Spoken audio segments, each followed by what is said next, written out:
As with all of the fundamental skills of lacrosse, our skill development packages build the skills up from static to dynamic in orientation. There is a big difference between scooping a loose ball that lies right in front of you at the beginning of a shift versus a loose ball that you have to pursue late in a shift.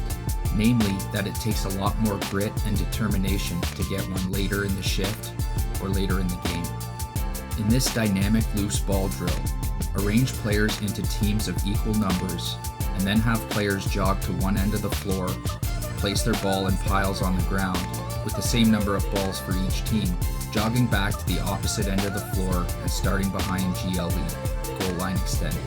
Variation number 1 is tired loose balls, where on the coach's whistle, all players run from one end to the other and scoop up a loose ball, which is variation number 1A. Otherwise, have players grouped into 2 to 4 lines depending on numbers, aiming for 4 to 5 players per line if possible, with all players taking one or more turns, which is variation number 1B, the relay race.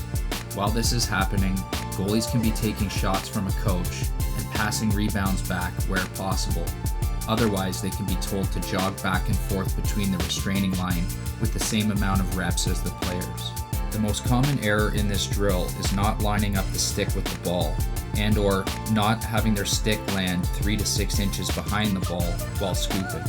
This happens because players are disoriented from the long run and unable to focus as well because they are now practicing loose balls while they're tired. After scooping the ball, players must run to where they started, which is a good segue into future cradling drills. Once everyone has had a turn, players should drop their ball and jog back to the opposite end of the floor, ready to run the drill again, especially if cardiovascular improvement is the objective.